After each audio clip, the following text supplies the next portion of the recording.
சொல்லுங்கள், கர்த்தர் என்னோடு இருக்கிறார். நான் இழந்ததெல்லாம் திரும்ப பெற்றுக்கொள்வேன்.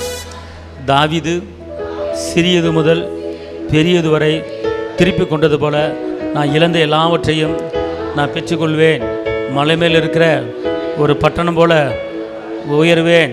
நான் செய்கிற எல்லா காரியமும் வாய்க்கும். ஆபிரகாமின் ஆசீர்வாதங்கள், ஈசாக்கின் ஆசீர்வாதங்கள், யாக்கோபின் ஆசீர்வாதங்கள் எனக்குரியது, எனக்குரியது. நான் விருத்தி அடைவேன், நான் எழும்புவேன், நான் பிரகாசிப்பேன், நான் வெளிச்சம் கொடுப்பேன், நான் ஜாதிகளை சொந்தமாக்குவேன். அல்லேலூயா, அல்லேலூயா, அல்லேலூயா. நாளிலே ஒரு சில காரியங்கள் உங்களுக்கு தடைப்பட்டு கொண்டு இருக்கிறதா? நீங்கள் எதிர்பார்த்து கொண்டு இருக்கிற காரியம் வரவில்லை என்று நீங்கள் வேதனையோடு இருக்கீங்களா? கர்த்தர் உங்கள் காரியத்தை உடனே வர்ஷிக்க பண்ண வேண்டுமென்றால், உடனே உங்கள் தேவைகள் சந்திக்கப்பட வேண்டுமென்றால், அவருடைய வார்த்தை என்ன சொல்லுதுன்னா, கேட்கிற எவனும் பெற்றுக்கொள்வான், தேடுகிற எவனும் கண்டடைவான். என்னுடைய வார்த்தை உங்ககிட்ட நிலச்சிருந்துச்சுன்னா, நீ கேட்டுக்கொள்ளுகிற எந்த காரியமாக இருந்தாலும் சரி, அதை நான் உனக்கு நான் செய்வேன். ஆபத்து காலத்தில் நோக்கி கூப்பிடு, நான் உன்னை விடுவிப்பேன். அவர் தான் சொல்லியிருக்கிறார். அப்படி என்றால் உங்கள் தேவைகள் சந்திக்கப்பட வேண்டும், உங்கள் பிரச்சனைகள் மாற வேண்டும், உங்கள் நெருக்கங்கள் மாற வேண்டும். அப்படி என்றால் அதிகமாக நம்ம தேவ சமூகத்தை நாடும்போது, அதிகமாக தேவ சமூகத்தை தேடும்போது கர்த்தர் ஒரு விடுவிக்கிற ஒரு வல்லமை தருவார். ஏன்னா வேதம் சொல்லுகிறது, கர்த்தரை தேடுகிறவர்களுக்கு ஒரு நன்மை என்ன செய்யாதான், குறைபடாதான். காரணம், சிங்கிக்குட்டி தாழ்ச்சி அடைந்து பட்டினியை கடந்தாலும் கர்த்தரை தேடுகிற பிள்ளைகளுக்கு எல்லா நன்மைகளும் என்ன செய்ய போகுது, தேடி வரப்போகிறது. அல்லேலூயா. இந்த நாட்களிலே நீங்கள் குடும்பத்தில் கூடி ஜெபிக்கலாம், கூட்டாக ஜெபிக்கலாம். ஆனால் ஒரு தனி ஜெபம்னு ஒன்று இருக்குது, பார்த்துக்கொள்ளுங்க. அந்த தனி ஜெபங்கிறது உடனே உங்களுக்கு அற்புதங்களை கொண்டு வருகிற ஒரு ஜெபமாக இருக்கிறது. எப்படி என்று கேட்டால், இயேசு ஊழியத்தை ஆரம்பிக்கிறதுக்கு முன்னால், இயேசு சீசர்களை தேர்ந்தெடுப்பதற்கு முன்னால் அவர் தனியாக போய் ஜெபிச்சுட்டு வந்து தான் சீசர்களை செஞ்சார், தேர்ந்தெடுத்தார். இப்போ நீங்கள் ஒரு தொழில் ஆரம்பிக்க போகிறீங்க, ஒரு பிஸ்னஸ் ஆரம்பிக்க போகிறீங்க, ஒரு வேலையை ஆரம்பிக்க போகிறீங்க, பிள்ளைகளை படிக்க வைக்க போகிறீங்க. அதுக்கு முன்னால் நீங்கள் என்ன செய்யணும், தனிப்பட்ட முறையில் தேவ சமூகத்தில் உட்காந்து அந்த காரியத்தை ஏசப்பாட்ட சொல்லி நீங்கள் ஜெபிக்கும்போது அந்த காரியம் அது வெற்றியில் முடியும், தோல்வியில் என்ன செய்யாது, முடியாது. ஏன்னா லூக்கா 5:16 என்ன சொல்லுகிறத வாசிங்க. லூக்கா 5:16. அவரோ வனாந்தரத்திலே தனித்து போய் ஜெபம் பண்ணி கொண்டிருந்தார். அதாவது வேதம் சொல்லுகிறது, ஒரு காரியத்தை குறித்து 2 பேர் 3 பேர் கேட்கும்போது நான் கேட்பேன் அப்படிங்கிறார். ஆனால் பார்த்துக்கொள்ளுங்க, அவர் தனியாக என்ன செய்கிறார், ஜெபிக்கிறார். எங்கே? வனாந்தரத்தில். ஏசப்பாவுடைய அடிச்சுவடுகளை நாம் பின்பற்ற வேண்டும். இங்கே அவர் என்ன செய்கிறார், அவர் தனியாக என்ன செஞ்சார், வனாந்தரத்துக்கு போனார். அப்படின்னா ஒரு மனிதன் நடமாட்டம் இல்லாத, ஒரு மனிதனும் கண்ணுக்கு படாத, ஒரு மனிதனையும் பார்க்க முடியாத ஒரு இடத்துல அவர் தனியாக போய் தேவனை என்ன செஞ்சார், மையப்படுத்தினார். தனியாக போய் தேவனை துதித்து அவர் விண்ணப்பத்தை வச்சார். அப்படி என்றால் மத்தேயு 6:6 சொல்லுகிறது, நீ அந்தரங்கத்தில் ஜெபிக்கிற ஜெபம் உனக்கு அது வெளியரங்கமாக பலனை கொடுக்கிறதா இருக்கிறது. வேதம் சொல்லுகிறது, மத்தேயு 6:6 வாசிங்க பார்ப்போம். நீயோ ஜெபம் பண்ணும்போது உன் அறை வீட்டுக்குள் பிரவேசித்து கதவை பூட்டி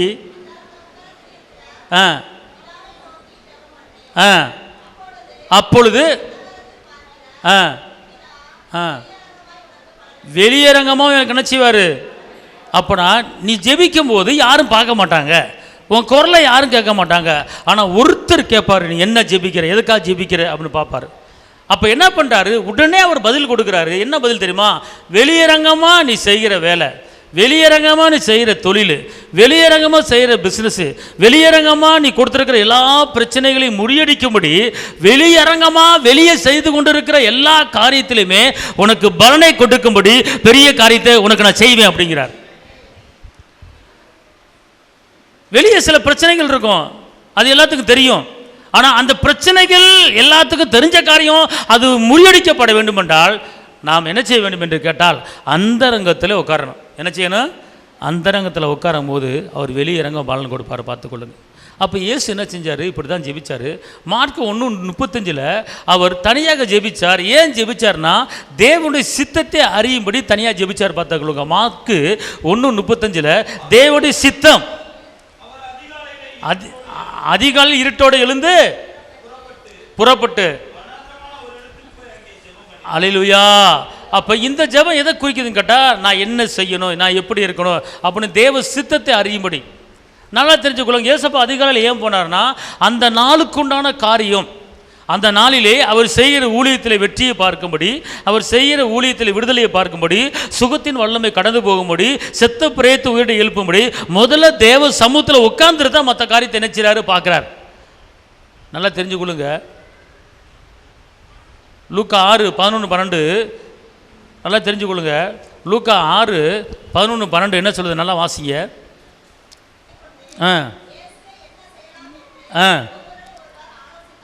ஒருவர் ஆலோசித்தாங்க. மூர்க்க வெறி கொண்டு ஆலோசித்தார்கள். அப்புறம் என்ன போட்டிருக்கு? அவர் ஜெபம் பண்ணும்படி ராம் முழுவதும் தேவனை நோக்கி ஜெபம் பண்ணி கொண்டு இருந்தார். கைத்தட்டிலாம் அப்பாவுக்கு மகிமை செலுத்துங்க. அல்லேலூயா. இங்கே பாருங்க, உங்களுக்கு பலவிதமான எதிர்ப்புகள் இருக்கலாம். உங்களுக்கு பல பேர் மூர்க்க வெறி கொண்டு உங்களை ஓய்க்கணும்னு நினைக்கலாம். உங்களை பல பேர் சண்டை போட்டு உங்களை ஒன்று மூலமாக ஆக்கணும்னு நினைக்கலாம். உங்களை கெடுக்கணும், உங்களை நிந்தனைக்கு உட்படுத்தணும் அப்படின்னு சொல்லி எல்லாம் சேர்ந்து ஆலோசனை பண்ணலாம். உங்கள் பிஸ்னஸை, உங்கள் தொழிலில் ஓட விடாமல் ஆக்கணும்னு சொல்லி பண்ணலாம். ஆனால் இங்கே ஒரு காரியத்துக்கு ஏசப்பா என்ன செய்கிறாருன்னா, இயேசுவுக்கு பல எதிர்ப்புகள் வந்தது. பல பேர் மூர்க்கமான வெறி கொண்டு இயேசுவை எதிர்க்கிறதுக்கு, இயேசுவை நிந்தனைக்கு உட்படுத்துவதற்கு பல பேர் எழும்பினார்கள். ஆனால் இயேசு அந்த இடத்தை விட்டுட்டு போய் அவர் தனியாக உட்கார்ந்து ஜெபத்தை ஏறெடுத்தார். அல்லேலூயா. இன்னைக்கு உங்களுக்கு பிற்பட்ட ஒரு சூழ்நிலை இருக்கிறதா? உங்களுக்கு எதிர்ப்பு இருக்கிறதா?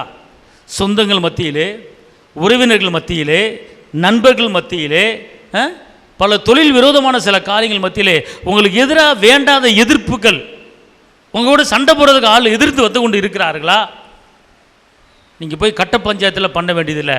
அந்த நேரத்தில் தேவன் உங்களுக்காக வழக்காட, தேவன் உங்களுக்காக யுத்தம் பண்ண இறங்கி வருவதற்கு நீங்கள் தனிப்பட்ட முறையிலே தேவ சமூகத்தில் உட்காரும்போது உங்கள் எதிராளிகள் எல்லாம் துண்டக்கானா துணியக்கானா ஓடும்படி கர்த்தர் இறங்கி வழக்காடி உங்களுக்கு ஜெயத்தை கொடுக்க அவர் நல்லவராக இருக்கிறார். அல்லேலூயா. இந்த தனி ஜெபம் என்பது உங்கள் எதிராளிகளை வரவிடாமல் தடுத்து நிறுத்தும். பார்த்துக்கொள்ளுங்க. உங்கள் குடும்பத்துக்கு எதிராக, உங்கள் பிள்ளைகளுக்கு எதிராக, உங்கள் வேலை காரியத்துக்கு எதிராக எதிர்ப்பின் ஆவிகள் வரலாம். உன்னை எதிர்த்து பேச வரலாம், உன்னை சண்டை போட வரலாம். ஆனால் நீ அந்த நேரம் பார்த்து தெரிந்து நீ தனியாக ஒரு அறை வீட்டுக்குள்ள பிரவேசித்து நீ தேவனை நோக்கி மகிமைப்படுத்தும் போது, தேவனை நோக்கி உயர்த்தும் போது, உன் பிரச்சனை சொல்லும் போது அங்கு ஒரு விடுதலை உங்களை தேடி வரும் என்று ஆவியானவர் சொல்லுகிறார். ஆமென் சொல்லுங்க. அல்லேலூயா. அல்லேலூயா. நல்லா தெரிஞ்சுக்கொள்ளுங்க. இந்த தனி ஜெபம் என்பது உங்கள் வாழ்க்கையை மாற்றும். பார்த்துக்கொள்ளுங்க. உங்கள் வாழ்க்கை என்ன செய்யும்? மாற்றும். கூட்டாக குடும்பமாக ஜெபிக்கிறது வேறு, கூடி சேர்ந்து பாடி துதிக்கிறது வேறு. ஆனால் தனிப்பட்ட ஜெபம் என்பது நம்ம பர்சனலாக தேவன்கிட்ட நம்முடைய வேதனைகளை அவ்வளோத்தையும் ஊற்றலாம். பார்த்துக்கொள்ளுங்க. இதயத்தை ஊற்றலாம். பார்த்துக்கொள்ளுங்க. அண்ணா நம்ம தனியாக உட்காந்து இதயத்தை ஊற்றினால் என்று சொல்லப்பட்டிருக்கிறது. யாக்கோபு ராமுழுதும் தனியாக உட்காந்து ஜெபத்தில் என்ன செஞ்சார்? முறையிட்டார். கர்த்தர் காலையில் பேசினார். பார்த்துக்கொள்ளுங்க. இயேசு ராமுழுதும் ஜெபிக்கிறார். இந்த தனி ஜெபத்தினுடைய வெற்றி ஒரு வித்தியாசமானது. உடனே பதில் வரக்கூடிய ஒரு ஜெபம் தான். Right, okay. இப்போ இந்த நாளிலே தனி ஜெபம் பண்ணினால், தனித்து ஜெபம் பண்ணினால் அதுக்குண்டான நன்மைகள் என்ன, அதுக்குண்டான பலன் என்ன? ஐயா, நீங்கள் சொல்கிறபடி நான் ஒரு மணி நேரம் தனியாக தேவ சமூகத்தில் உட்கார்றேன், ஒரு மணி நேரம் தனியாக தேவ சமூகத்தில் துதிக்கிறேன், ஒரு மணி நேரம் தேவனை ஆராதிக்கிறேன், கதவை பூட்டுறேன், கதவை பூட்டி தேவனை மகிமைப்படுத்துகிறேன், தேவனை துதித்து என் விண்ணப்பத்தை வைக்கிறேன். இதனால் எனக்கு என்ன நன்மை வரப்போகுது? இதனால் என்ன எனக்கு பலன் கிடைக்க போகுது? இதனால் கர்த்தர் எனக்கு என்ன செய்ய போகிறாரு அப்படிங்கிற ஒரு கேள்வி நீங்கள் கேட்கலாம். இப்போ நான் சொல்கிற பாயிண்ட்டை நோட் பண்ணிக்கொள்ளுங்க. நீங்கள் தனியாக ஜெபிக்கிறனால உங்களுக்கு கிடைக்கிற நன்மை, நீங்கள் தனியாக ஜெபிக்கிறனால உங்களுக்கு கிடைக்கிற அற்புதங்கள், நீங்கள் தனியாக ஜெபிக்கிறனால கர்த்தருக்கு உங்களுக்கு செய்ய போகிற காரியம் என்ன என்று கேட்டால், சங்கீதம் 25:3 உம்மை நோக்கி காத்திருக்கிற ஒருவரும் வெட்கப்பட்டு போவதில்லை. நல்லா தெரிஞ்சுக்கொள்ளுங்க. தேவ சமூகத்தில் நீங்கள் காத்திருந்து ஜெபிக்கும் போது, தேவ சமூகத்தில் காத்திருந்து துதிக்கும் போது, தேவ சமூகத்தில் காத்திருந்து மகிமைப்படுத்தும் போது, தேவ சமூகத்தில் காத்திருந்து உங்கள் விண்ணப்பத்தை வைக்கும் போது, நீங்கள் எந்தெந்த இடத்துல வெட்கப்பட்டீங்களோ, எந்தெந்த இடத்துல நொறுக்கப்பட்டீங்களோ, எந்தெந்த இடத்துல நிறுக்கப்பட்டீங்களோ, எந்தெந்த இடத்துல வெட்கப்பட்டீங்களோ, அந்த இடத்துல கர்த்தர் உங்களை தலைநிமிர பண்ண வைப்பாரு. நீ வெட்கப்பட்ட இடத்துல கர்த்தர் உன்னை உயர்த்துவார். உன் வெட்கத்துக்கு பதிலாக கர்த்தர் உன்னை தலைநிமிர பண்ண வைப்பார். அப்படி என்றால் உன் வெட்கம் போக வேண்டுமா, உன் அவமானம் போக வேண்டுமா, உன் நிந்தை போக வேண்டுமா? அதுக்கு ஒரே வழி, இந்த தனி ஜெபத்துல தனியா உட்கார்ந்து நீ கர்த்தரை உயர்த்திப்பார், தனியா உட்கார்ந்து கர்த்தரை துதித்துப்பார், தனியா உட்கார்ந்து கர்த்தரை ஆராதித்துப்பார், தனியா உட்கார்ந்து உன் விண்ணப்பத்தை வைத்துப்பார். அந்த நேரத்துல எங்கெல்லாம் நீ தலைகுனிஞ்சாயோ, எங்கெல்லாம் கனிவொடித்தாயோ, எங்கெல்லாம் வெட்கப்பட்டாயோ, எங்கெல்லாம் நொறுக்கப்பட்டாயோ, யார் மூலமாக நீ வேதனைப்பட்டாயோ, அதே இடத்துல உன்னை கர்த்தர் உன்னை தலையில் நிமிர்ந்து உன்னை வயிற வைக்கிறாரு. அதுக்கு தான் இந்த ஜெபம். அல்லேலூயா, அல்லேலூயா. அப்படி என்றால் நீ தனியா ஜெபிக்கிற நிமித்தமாக உன் வெட்கம் மாறுகிறது. வெட்கத்துக்கு பதிலாக, வெட்கத்துக்கு பதிலாக நன்மை தாரும் தேவா, கண்ணீருக்கு பதிலாக, கண்ணீருக்கு பதிலாக ஆனந்த களிப்பை தாரும் தேவா, ஆனந்த களிப்பை தாரும் தேவா. வெட்கத்துக்கு பதிலாக களிப்பை தாரும் தேவா, துக்கத்துக்கு பதிலாக சந்தோஷத்தை தாரும் தேவா. நல்லா தெரிஞ்சுக்கொள்ளுங்க. சவால்கள் சந்தித்திட கர்த்தர் உங்களை எழும்ப பண்ண போறார். நெருக்கப்பட்ட இடத்துல, வெட்கப்பட்ட இடத்துல கர்த்தர் உன்னை நிமிர பண்ண வைக்க போறார். அல்லேலூயா, அல்லேலூயா. கர்த்தர் அப்படிப்பட்ட ஒரு காரியத்தை உங்களுக்கு செய்ய போறார். ஆமென். நல்லா தெரிஞ்சுக்கொள்ளுங்க. நீ தேவ சமூகத்தில் தனியா நீ உட்கார்ந்தேனா, நீ தேவ சமூகத்தில் நீ காத்திருந்தேனா, நீ எங்கேயும் வெளியே போய் காத்திருக்க வேண்டிய அவசியம் கிடையாது. அல்லேலூயா. 2 மணி நேரம் ஆஸ்பத்திரியில் போய் டோக்கனை வாங்கிட்டு காசையும் கொடுத்து காத்திருக்க வேண்டிய அவசியம் கிடையாது. அல்லேலூயா.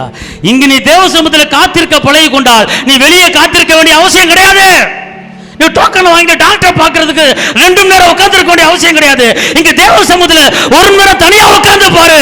கர்த்தர் உன்னை வெளியே எங்கேயும் காத்திருக்க விட மாட்டார். ஆமென். அல்லேலூயா, அல்லேலூயா. அதனால தேவ சமூகத்தை தனியா உட்கார காத்துக்கொள்ளுங்கள். ஒன்று, நீ தேவ சமூகத்தில் தனியா உட்கார்ந்து அவர் மகிமைப்படுத்தினால் உன் வெட்கம் மாறும், உன் துக்கம் மாறும், உன் அவமானம் மாறும். உன்னை யார் ஏளனமா பேசினார்களோ, உன்னை யார் குற்றப்படுத்தி பேசினார்களோ, அதே இடத்துல அவர்களுடைய வாழ்த்தும்படி சூழ்நிலையை மாற்றி அமைச்சு அவர்களே நீ பெரியாள் என்று சொல்லும்படி கர்த்தர் சொல்ல வைப்பாரு. அதுக்கு இந்த ஜெபம் தேவை. ஆமென் சொல்லுங்க. அல்லேலூயா.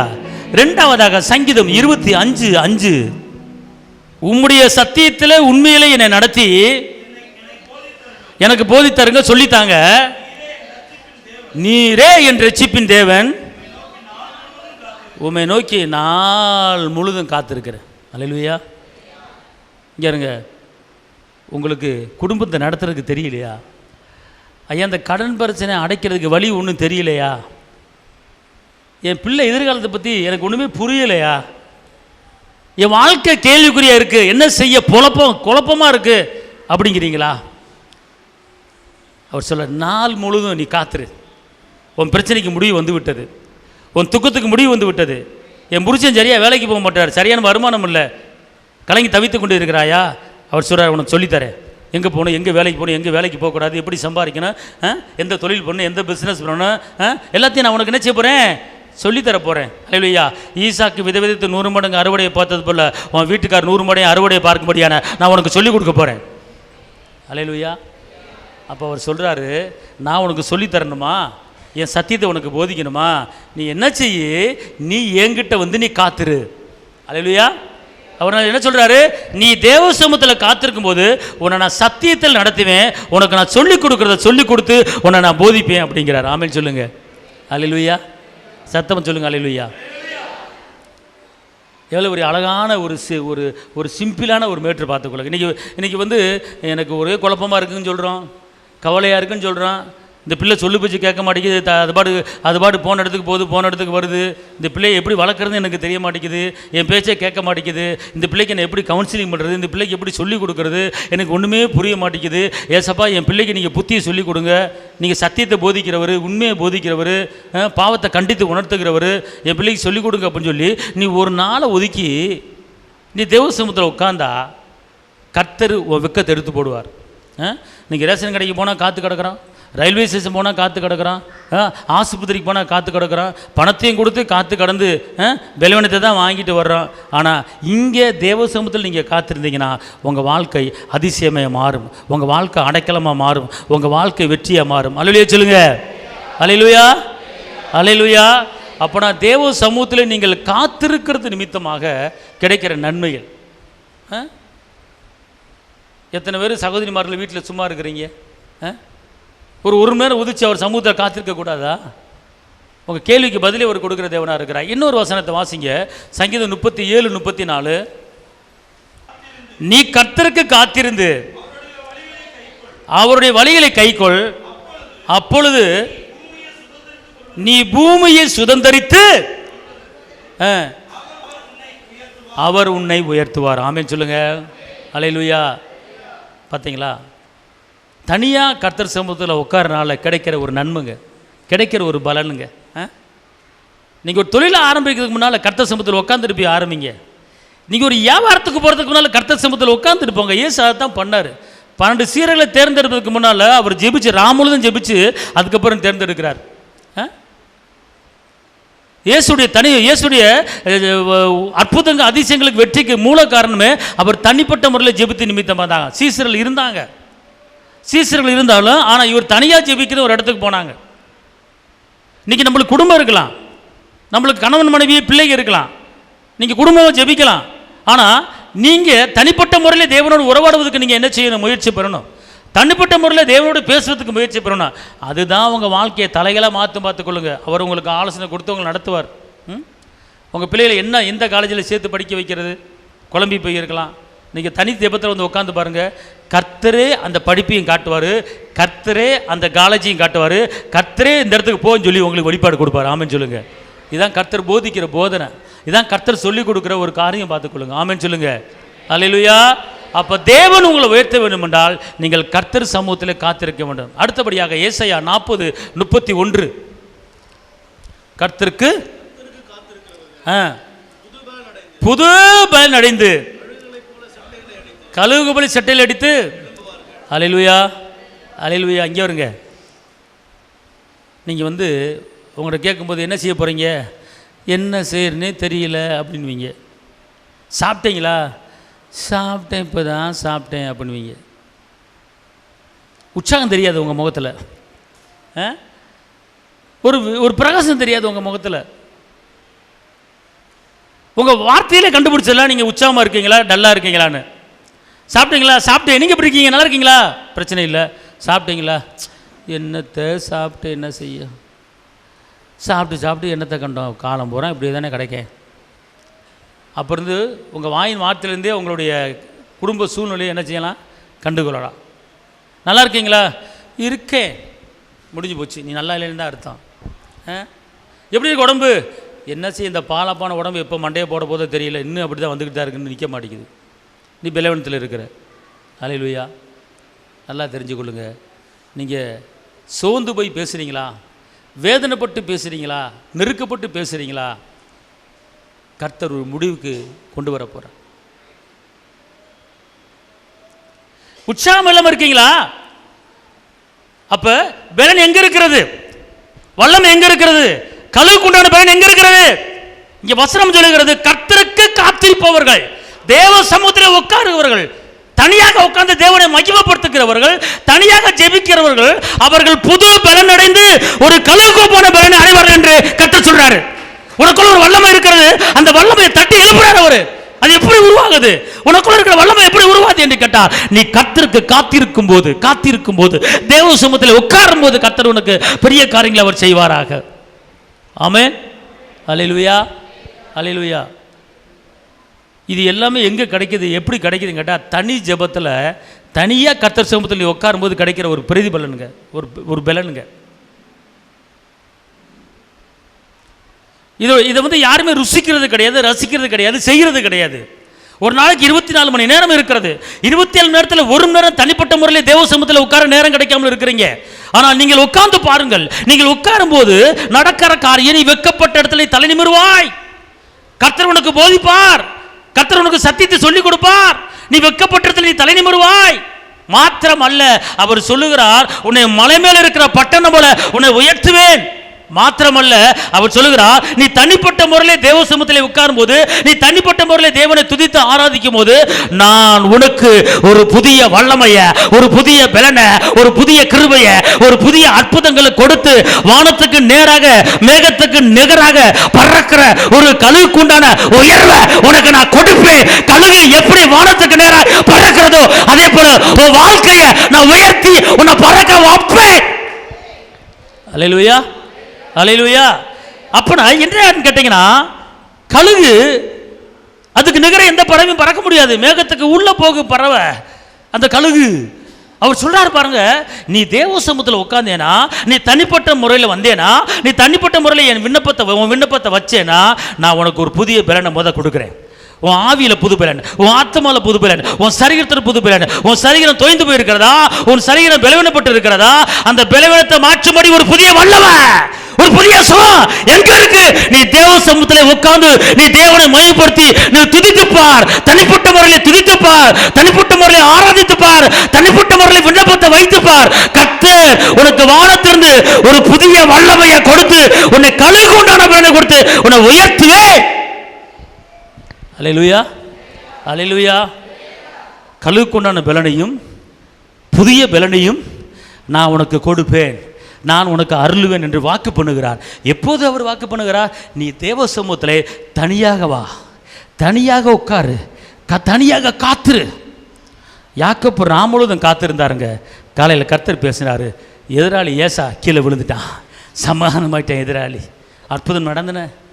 அன்னால் தேவ சமூகத்தில் மணிக்கணக்காக காத்திருந்தார்கள், கற்பத்தின் கனி உண்டானது. அல்லேலூயா. ஆபிரகாம் தனிப்பட்ட முறையில் ஜெபித்தார், யாக்கோபு தனிப்பட்ட முறையில் ஜெபித்தார், ஈசாக்கு தனிப்பட்ட முறையில் ஜெபித்தார், தானியேல் தனிப்பட்ட முறையில் ஜெபித்தார், வெற்றியை பார்த்தார்கள். அதே போல் நீங்க வெற்றியை பார்க்க வேண்டுமா? புதிய சுகத்தை பார்க்க வேண்டுமா? உங்க வாழ்க்கையில் ஒரு முன்னேற்றம் வேண்டுமா? வாழ்க்கையில் உயர வேண்டுமா?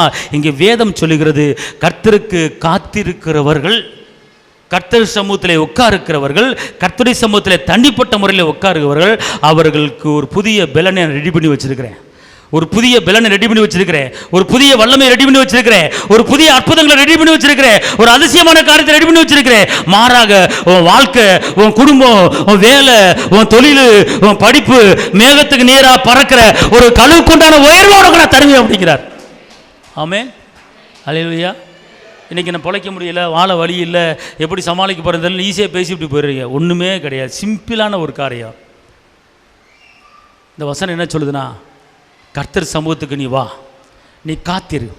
மாத்திரமல்ல, சங்கீதம் 46:10, சங்கீதம் 46:10, நீ தனிப்பட்ட முறையில் தேவ சமூகத்தில் உட்கார கிடைக்கிற பலன்கள் மொத்தம், நீங்கள் அமர்ந்திருந்து நானே தேவன் என்று அறிந்து கொள்ளுங்கள், ஜாதிகளுக்குள்ளே உங்களை நான் உயர்த்த போறேன், பூமியில என்ன செய்வீங்க? அல்லேலூயா. இங்க இருங்க, ஜாதிகளிலே உயர்ந்திருப்பீர்கள், பூமியிலே நீங்க என்ன செய்வீங்க? உயர்ந்திருப்பீங்க. ஆமென் சொல்லுங்க. அல்லேலூயா. உங்க இனங்கள், உங்க சொந்தங்கள், உங்கள் உறவினர்கள் மத்தியில் நீங்க தலை நிமிர்ந்து நடக்க போறீங்க, நீங்க தலை நிமிர்ந்து நடக்க போறீங்க. மாறாக எல்லா காரியத்திலுமே ஒரு உயர்வு உங்க தேடி வரப்போகுது. அல்லேலூயா. இதுக்கு ஒரே வழி, இதுக்கு ஒரே வழி, நீ தனிப்பட்ட முறையில் நீ உட்காரணும், தனிப்பட்ட முறையில் தேவ சமூகத்தில் உட்காரணும். குடும்ப ஜெபம் என்பது வேறு, குடும்பமாய் பாடுறது வேறு. ஆனால் தனிப்பட்ட முறையில் உட்காரும்போது ஒரு வல்லமை உங்கள் தலைமையில் இறங்குவது நீங்கள் உணர்வீங்க. ஒருவேளை உங்கள் கை பலவீனமாக இருக்கா, காலு பலவீனமாக இருக்கா, தலை பலவீனமாக இருக்கா, நீங்கள் தனிப்பட்ட முறையில் அறைவீட்டுக்குள்ளே பிரவேசித்து நீ அந்தரங்கத்தில் ஜெபிக்கும் போது வெளியரங்கமான ஒரு வல்லமை, வெளியரங்கமான ஒரு பலனை கர்த்தர் உனக்கு கொடுக்க போகிறாரு. அவருடைய பிரசனம் உன் மேலே இறங்குறது நீ உணரணும். ஆவியில பலப்படணும், உற்சாகத்தால் நிரம்பணும். உன்னை தலைநிவரை பண்ண வைப்ப அப்படிங்கிறார். அல்லேலூயா. அதான் நீங்கள் என்ன செய்யணும்னு கேட்டிங்கன்னா, நீங்கள் அமரும்போது நீங்கள் தேவனை அறிந்து அமரணும். எப்படி போட்டிருக்கு இந்த வசனம்? சங்கீதம் 46:10, நீங்கள் அமர்ந்திருந்து அவரே தேவன் என்று அறிந்து கொள்ளுங்கள், ஜாதிகளுக்குள்ளே உயர்ந்திருப்பீர்கள், பூமியில் உயர்ந்திருப்பீங்க. அல்லேலூயா. அப்போனா நீங்கள் என்ன செய்யணும்? அமருவதற்கு முன்னால் நீங்கள் அமர்ந்திருக்கும் போது நீங்கள் என்ன செய்யணும்? அவரை அறிய வேண்டும். இந்த உலகத்தில் எத்தனையோ மனிதர்களை அறிந்து தெரிந்து புரிந்து வச்சிருக்கிறீங்க. ஆனால் இந்த இரட்சகரை நீங்கள் அறிய வேண்டும், இந்த மீட்பரை நீங்கள் அறிய வேண்டும், இந்த வெற்றி வேந்தனை அறிய வேண்டும். அவர் எந்தெந்த அற்புதங்களை பண்ணியிருக்கிறார் என்பதை அறிய வேண்டும், எப்படிப்பட்ட அதிசயங்களை செய்திருக்கிறார் என்பதை அறிய வேண்டும், எப்படிப்பட்ட பலவீனத்தை மாற்றியிருக்கார் என்பதை அறிய வேண்டும், எப்படிப்பட்ட பிரேதங்களை உயிரோடு எழுப்பியிருக்கார் என்பதை அறிய வேண்டும். அவர் சரித்திருக்கிற எல்லா பலவீனங்களையும் மாற்றி அமைத்து ஒரு பரிபூர்ண சுகத்தை கொடுத்து அவர் உயர்த்தின தேவன் என்பதை நீங்கள் அறிந்து தெரிந்து நீங்கள் அவர் சமூகத்துக்கு வந்து உட்காரணும். ஆமென். அல்லேலூயா. எல்லாம் சொல்லுங்க அல்லேலூயா. அவர் சொல்றார், நீ அமர்ந்திருக்கும் போது அவர் அறிந்து கொள். தேவையில்லாத காரியத்தை அறிந்து கொண்டு அமரக்கூடாது, தேவையில்லாத பிரச்சனைகளை தெரிந்து கொண்டு அமரக்கூடாது, தேவையில்லாத போராட்டங்களை அறிந்து கொண்டு அமரக்கூடாது. நீங்கள் அமரும்போது உங்கள் இருதயம் புதுப்பிக்கப்பட்டிருக்க வேண்டும். நீங்கள் அமரும்போது உங்கள் இருதயம் பிரகாசம் இருக்க வேண்டும். அந்த இருதயத்துக்குள்ளே அந்த கர்த்தாதி கர்த்தரை, அந்த ராஜாதி ராஜாவே அவர் செய்த அற்புதங்களை எண்ணி பாருங்கள். அவர் வாங்கி கொடுத்த அந்த வெற்றியை சிந்தித்து பாருங்கள். அவர் வாங்கி கொடுத்த விடுதலையை, அவர் வாங்கி கொடுத்த பாவம் மன்னிப்பை நீங்கள் இரத்தத்தாலே நீங்கள் அதை உணருங்கள், அதை அறிந்து கொள்ளுங்கள். அவர் செய்த அற்புதங்களை நினைத்து பாருங்கள். அது உங்கள் மைண்டுக்கு, உங்கள் எண்ணத்துக்கு இருந்து கொண்டு வாருங்கள். 4 நாள் இறந்து கிடந்த லாசருவை உயிரோடு எழுப்பினாரே, தெரிந்து கொள்ளுங்கள், அறிந்து கொள்ளுங்கள். அந்த சிந்தைக்கு கொண்டு வாங்க. 12 சிறுமியை உயிரோடு எழுப்பினாரே, அதை அறிந்து கொள்ளுங்கள், தெரிந்து கொள்ளுங்கள், சிந்தைக்கு கொண்டு வாருங்கள். இளம் வாலிபனை பாடையில தூக்கிட்டு போகும்போது உயிரோட எழுப்பினாரே, அதை அறிந்து கொள்ளுங்கள், தெரிந்து கொள்ளுங்கள், சிந்தைக்கு கொண்டு வாருங்கள். வாத நோயை குணமாக்கி அற்புதம் செய்தாரே, அதை அறிந்து கொள்ளுங்கள், தெரிந்து கொள்ளுங்கள், உங்க சிந்தைக்கு இறைத்து கொண்டு வாருங்கள். 5 மணியை பெருக பண்ணி அற்புதம் செய்தாரே வனாந்தரத்திலே, அதை தெரிந்து கொள்ளுங்கள், அதை அறிந்து கொள்ளுங்கள். கடனை அடைப்பதற்கு எண்ணெயை விட்டு கடனை அடைத்தாரே, அதை அறிந்து கொள்ளுங்கள், அதை தெரிந்து கொள்ளுங்கள். பிரதிமை பிரயோகனுக்கு பார்வை கொடுத்தாரே, அதை அறிந்து கொள்ளுங்கள், தெரிந்து கொள்ளுங்கள். வனாந்தரத்தில் 5 மணியை பெருக பண்ணி மிச்சம் 12 குடரை எடுத்து அற்புதம் செய்தாரே, அதை அறிந்து கொள்ளுங்கள், தெரிந்து கொள்ளுங்கள், அதை ஆத்மாவுக்கு கொண்டு வாருங்கள், சிந்தைக்கு கொண்டு வாருங்கள், எண்ணத்துக்கு கொண்டு வாருங்கள். அதை கொண்டு வந்து அதை நீங்கள் அமர்ந்து அதை சொல்லி அதை துதித்து ஆராதித்து நீங்கள் ஜெபிக்கும் போது உங்கள் சரீரத்தில் கட்டப்பட்டிருக்கிற கட்டு பலவீனங்கள் அறுபட்டு உங்களை உற்சாகத்தின் ஆவியால் நிரப்புகிற ஒரு வல்லமை, அது கர்த்தருக்கு காத்திருக்கும் போது அது கிடைக்கிற ஒரு பலன். அதான் கர்த்தருக்கு காத்திருக்கிறவர்கள் புது பலன் அடைந்து கழுவுக்கு போன பலன் அடைவார்கள். பலன் இல்லாம இருக்கிறீங்களா? சோர்ந்து போயிருக்கிறீங்களா? நெருக்கப்பட்டு இருக்கீங்களா? ஒடுக்கப்பட்டு இருக்கீங்களா? கஷ்டப்பட்டு இருக்கீங்களா? உற்சாகம் இல்லையா? அப்படி என்றா இந்த வசனம் சொல்லுகிறது, ஏசாயா 40:31 சொல்லுகிறது, கர்த்தருக்கு காத்திருக்கிறவர்கள், கர்த்தர் சமூகத்தில் அமர்கிறவர்கள், கர்த்தரை துதித்து ஆர்ப்பரிக்கிறவர்களுக்கு நான் ஒரு புதிய வல்லமையை, நான் ஒரு புதிய பலனை கொடுத்து நான் கழுவுக்கு உண்டான ஒரு உயர்வை நான் கொடுக்க போகிறேன். அல்லேலூயா. அல்லேலூயா. புரியுதா புரியலையா? இது தனியாக உட்காரவர்களுக்கு கிடைக்கக்கூடிய ஒரு வெற்றி. இப்போ நான் சொல்லி கொடுக்கறது உங்களுக்கு தனிப்பட்ட முறையில், யாரெல்லாம் தனிப்பட்ட முறையில் தேவ சமூகத்திலே அறை வீட்டுக்குள்ளே பிரவேசித்து நீ தேவனோடு உறவாடி கொண்டு இருக்கிறாயோ அவர்களுக்கு கிடைக்கக்கூடிய நன்மை. ஃபர்ஸ்ட் சங்கீதம் 25:3 உன் வெட்கம் மாறுகிறது. 2 சங்கீதம் 25:5 நீ கர்த்தரால் போதிக்கப்படுவாய். சங்கீதம் 37:34 நீ தேவனே உன்னை உயர்த்தி மேன்மைப்படுத்துவார். ஏசாயா 40:31 கர்த்தர் உனக்கு புது பலனை கொடுத்து அவர் உனக்கு கழுகுப்பான பலனை கொடுப்பார். சங்கீதம் 46:10 தேவனை நீ அறிந்து கொள்ளும் போது கர்த்தர் உன்னை உயர்த்துவார். அல்லேலூயா. தேவ சமூகத்தில் நீங்கள் காத்திருந்தீங்கன்னா வெளியே போய் எங்கேயுமே காத்திருக்க மாட்டீங்க. ஒரு ஆஸ்பத்திரிக்கு போனால் டோக்கனை வாங்குகிறோம், டோக்கனை வாங்கி போட்டு அவர் 2 மணி நேரம் உட்கார வைக்கிறாரு, பணத்தையும் கொடுத்துப்புட்டு காத்திருந்துட்டு வர்றோம். நான் சொல்கிறேன், நீங்கள் இவர் சமூகத்தில் காத்திருந்தீங்கன்னா நீங்கள் அங்கே போய் காத்திருக்க மாட்டீங்க. நீங்கள் இவர் சமூகத்தில் உட்காந்து துதித்து மையப்படுத்தி காத்திருந்தீங்கன்னா அங்கே போய் 2 மணி நேரம் உட்கார மாட்டீங்க. ஏன்?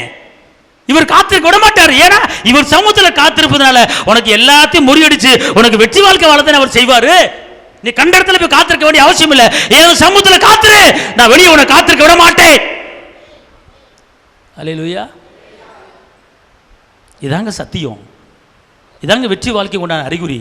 தனி ஜெபத்தில் கிடைக்கிற ஒரு வெற்றி இதாங்க. இயேசு தனியாக ஜெபிச்சாருங்க, ராமுலும் ஜெபிச்சாருங்க, யாக்கோபு ராமுலும் ஜெபிச்சாங்க. எனக்கு விடிய காலத்தில் அற்புதங்க யாக்கோபுக்கு.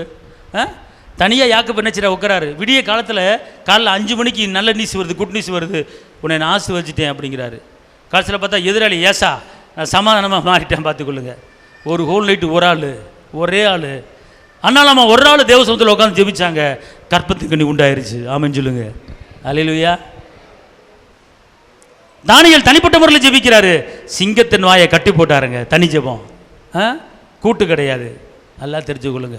இன்றைக்கி உங்கள் வாழ்க்கையில் எத்தனை பிரச்சனைகள் இருக்கிறது, எத்தனை கஷ்ட நஷ்டங்கள் இருக்கிறது, எத்தனை நிந்தைகள் இருக்கிறது, எத்தனை அவமானங்கள் இருக்கிறது, நல்லா தெரிஞ்சுக்கொள்ளுங்க. நீங்கள் நிறைய இடத்துல வெட்கப்பட்டிருக்கலாம், நிறைய இடத்துல நீங்கள் தோற்று போயிருக்கலாம், நிறைய இடத்துல கஞ்சி வடிச்சிருக்கலாம் எழும்ப முடியாமல். ஆனால் ஒரு வசனம் என்ன சொல்ல தெரியுமா, வெட்கப்பட்ட இடத்துல கர்த்தர் உன்னை தலை நிமிர பண்ண வைக்க போகிறார். எந்த இடத்துல உன்னை அவமானம் பேசுனாங்க, எந்த இடத்துல நிந்திக்கப்பட்டு பேசினாங்க, அதே இடத்துல எவே உன்னை அவமானப்படுத்தினானோ, எவே உன்னை வெட்கப்படுத்தி பேசினானோ, அவனே உன்னை வாழ்த்தும்படி, அவனே உன்னை உயர்த்தும்படி, அவன் உங்ககிட்ட சரணாகதி ஆடும்படியான ஒரு பெரிய காரியத்தை கர்த்தரே செய்ய போறார். எப்படி என்று கேட்டால், அதான் சங்கீதத்தில் 25:3 அதான் சொல்லப்பட்டிருக்கிறது. நீ வெட்கப்பட்ட இடத்துல நீ தலை நிமிரணுமா, நீ வெட்கப்பட்ட இடத்துல நீ உயரணுமா, நீ தோத்து போன இடத்துல நீ ஜெயிக்கணுமா, அதுக்கு வேற ஒன்றும் செய்ய வேணாம். இந்த சங்கீதம் 25:3 திருப்பி சொல்லுங்க பாப்போம். அல்லேலூயா. அப்பனா அவரை நோக்கி காத்திருக்கிற யாரா இருந்தாலும் வெட்கம் அடைய மாட்டார்கள். அல்லேலூயா, அல்லேலூயா. இப்போ புரியுதா? உங்களுக்கு எந்த பிரச்சனையும் வராமல் இருக்கணும்னா நீங்கள் என்ன செய்யணும்?